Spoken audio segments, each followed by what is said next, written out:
ভাই ইউটিউবার ভাই কিছু মনে করবেন না, সবাই মিলে দিলে কাজ করেন, সবাই মিলে দিলে করেন।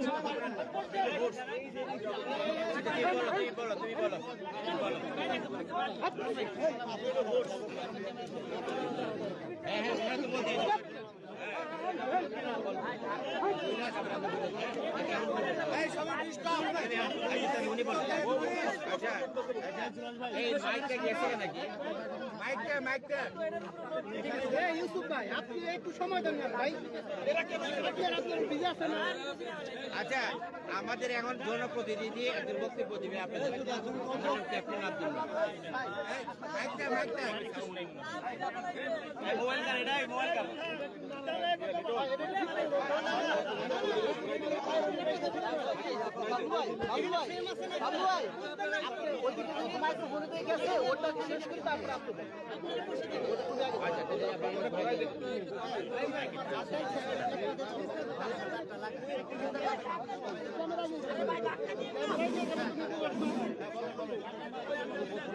সম্মানিত অতিথিগণ,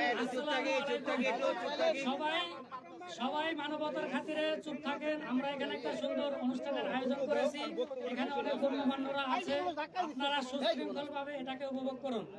আমি মোহাম্মদ জুলাস রহমান বলতেছি। আমি একজন মানিকগঞ্জ শিবালয় ষাটগড় গ্রামের একজন ছেলে। আমার বাবার নাম মোহাম্মদ জলিল মোল্লা। তো আপনারা সবাই আমাকে চিনেন, বিশেষ করে এই মিডিয়ার মাধ্যমে আমাকে চিনেন। তো সবাই আমাকে যে সাপোর্ট করেছেন সেটা অব্যাহত রাখেন, কেউ বিশৃঙ্খলা করবেন না। আর আমাদের মাঝে আজকে আসছেন, অনেকেই আসছেন, তো তাদের কথাগুলো মনোযোগ দিয়ে শুনেন, এটাই আমার কামনা। তুমি বলো, তুমি শুরু করলো কবে থেকে, একটু ব্রেক করে দাও, মিডিয়া তো জানে না তুমি কবে থেকে শুরু করলা। ওনার প্রতি কৃতজ্ঞতা জানাইবে নাকি এটা বলেন। না, ওর তৈরিটা শেষ করুক নাকি।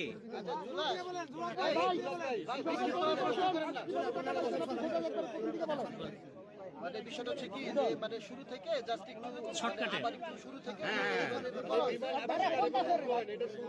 আচ্ছা, সবাই একটু চুপ করেন। আমার সফলতার গল্প আমি অল্পতে বলে দিচ্ছি।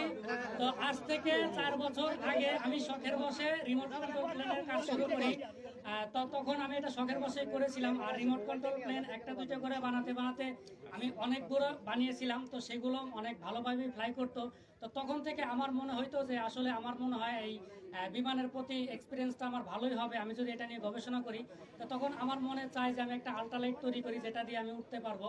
তো সেখান থেকে আজ থেকে 2 বছর আগে আমি এই বিমানটা বানানোর কাজ শুরু করি। গত 1 বছরে একটা বানিয়েছিলাম, সেটা পারফেক্ট না হওয়ার কারণে সেটা আমি বাদ দিয়ে দিই। তারপর লাস্ট 1 বছরে আমি এই বিমানটা তৈরি করি এবং এটাতে অনেক পরিশ্রম, অনেক মেহনত এবং অনেক ক্যালকুলেশন করতে হয়েছে। অবশেষে আল্লাহর রহমতে এটির ওয়েট ব্যালেন্স এবং সবকিছু সঠিকভাবে হওয়ার কারণে এটাকে আমি টেক আপ করতে পেরেছি। আর বিশেষ করে এটাকে আমি কখনোই বেশি উপরে ওঠানোর চেষ্টা করিনি, সেটা আমার সেফটির জন্য মিনিমাম 40-50 ফিট উঠিয়েছি, যেটা অনেক সুন্দরভাবে আমি ব্যালেন্স এবং টেক অফ এবং ল্যান্ডিং করি আপনাদেরকে দেখিয়েছি। আচ্ছা জুলহাস, আরেকটা প্রশ্ন, সেটা হচ্ছে যে এর আগে যখন আমরা আসলাম, এর আগে ফ্লাইটে যখন হলো, তখন কিন্তু জুলহাসকে ওইভাবে কেউ চিনতো না, তাই না? তারপরে কিন্তু গণমাধ্যমে বিভিন্ন মিডিয়াতে নিউজ হওয়ার পরে জুলহাস কিন্তু এখন সারা বিশ্বেই কিন্তু জুলহাসকে চিনে। তো এখন তোমার অনুভূতিটা কি? বলো, মিডিয়ারে কৃতজ্ঞতা দাও। তো আমি দীর্ঘ 4 বছর পরিশ্রম করেছি, তখন কেউই আমাকে চিনতো না। তো এখন আল্লাহর রহমতে সবাই আমাকে চিনে। এর পিছনে মেহনত আছে সবচেয়ে বেশি মিডিয়ার, যারা আমার এই খবরটি সবার মাধ্যমে প্রচার করেছে। আসলে মিডিয়া চাইলে অনেক কিছুই পারে, আপনারা সবাই তাদেরকে সাপোর্ট করবেন, কারণ তাদের দ্বারাই একটা কিছু সম্ভব। যেমন আমি অনেকে ধারে গিয়েছি, অনেককে বলেছি, আমি অনেক কাজ করেছি, আমি কিন্তু ওই রকম ভাবে প্রশাসনিক কোনো সফলতা পাইনি, কিংবা আমি এটা নিজে নিজে প্রচার করতে পারিনি। তো মিডিয়ার মাধ্যমে কিছুদিন আগেই এটা সবার কাছে প্রচার হয়। আর বিশেষ করে আমি যখন এটা কেউ জানতো না, তখন আমাকে কেউ চিনতো না। আর এখন আল্লাহর রহমতে সবাই আমাকে চিনে। তো এই যে পরিবর্তনটা, এটা আমার জন্য অবশ্যই সৌভাগ্য বয়ে নিয়ে এসেছে। আর এর জন্য যারা যারা এর পিছনে আছেন তাদের সবাইকে আমার অন্তর থেকে ধন্যবাদ এবং শুভেচ্ছা। আচ্ছা, ভাইরাল হওয়ার পরে নাকি আরো কোনো পরিকল্পনা আছে? ভবিষ্যৎ পরিকল্পনাটা বলেন। এখন তো আপনার পাশে অনেকেই দাঁড়িয়েছে, আপনার কাজটা এগিয়ে আমি এটা কেবলমাত্র শুরু করেছি, তবে আমার শুরুর উদ্দেশ্যটা হচ্ছে গবেষণা করা, জ্ঞান অর্জন করা, ভালো কিছু তৈরি করা। কোনোভাবে ইনকাম করার উদ্দেশ্য আমার নেই। আমার উদ্দেশ্য হচ্ছে এটা নিয়ে গবেষণা করা, একটা ভালো রেজাল্ট তৈরি করা, দেশের জন্য একটা ভালো কিছু তৈরি করা, যেটা আমাদের সকলের কাজে লাগে। এটাই আমার মূল উদ্দেশ্য। আচ্ছা, ভাইরাল হওয়ার পরে অনেকেই যোগাযোগ করেছে, তারা আসলে কি আশ্বস্ত করেছে, মানে যেমন ইউএস বাংলা এয়ারলাইন্স, তারপরে আরো অনেকেই যোগাযোগ করেছে, আসলে তারা কি বলেছে? তো সর্বপ্রথম আমাকে আমাদের জেলা প্রশাসক ডিসি স্যার মোহাম্মদ মানোয়ার মোল্লা ওনা এসেছিলেন, আমাকে উৎসাহ দিয়ে গেছেন এবং পুরস্কার স্বরূপ 30,000 টাকা দিয়ে গেছেন, আর বলে গেছেন যে তুমি চালিয়ে যাও, আমরা তোমার সাথে আসি। তো তারপরে বিএনপির জনাব মোহাম্মদ তারেক রহমান তার প্রতিনিধি পাঠিয়েছিলেন, তিনিও আমাকে উৎসাহ দিয়ে গেছিলেন এবং পুরস্কার স্বরূপ 50,000 টাকা দিয়ে গেছেন, আর বলেছেন তারা আমার সাথে আছেন। আবার ইউএস বাংলা আমাকে ফোন দিয়েছিল, তারাও আমাকে অনেক ভালো ভালো চাকরির অফার করেছেন। এরপর আপনার আর্মি এভিয়েশন ফোর্স থেকে আমাকে ডেকে নিয়েছিল, তারাও আমাকে বলেছে যে আমরা তোমাকে সাথে নিয়ে দেশের জন্য ভালো কিছু করতে চাই।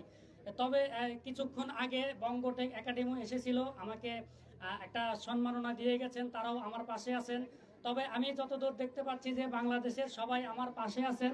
আমি আশা করি সবাই আমার পাশে থাকবেন এবং সবাই দোয়া করবেন যেন আমি সবার ইজ্জত রাখতে পারি। এখন আপনারা দেখতে পাচ্ছেন আমাদের সামনে captain Abdullah sir fly Dhaka একাডেমির এয়ারলাইন্সের ডিএফও আসছেন এবং জন্মনাথের স্যার খন্দকার আব্দুল হোসেন বাবু উনিও আসছেন, দেলোয়ার হোসেন ওনাও আসছে। তো ওনারা আমাকে উৎসাহ দিতে আসছেন, সেটা আপনারা দেখতে পাচ্ছেন। তো যারা আমাকে উৎসাহ দিতে আসছেন, উৎসাহ দিয়েছেন এবং দিবেন, তাদের সবাইকেই আমি শুভেচ্ছা জানাই এবং সবার প্রতি আমি অনেক কৃতজ্ঞ। তাহলে এখন উনি বলুন, আপনি এটা বলেন। এটা কার? আরো কথা আছে?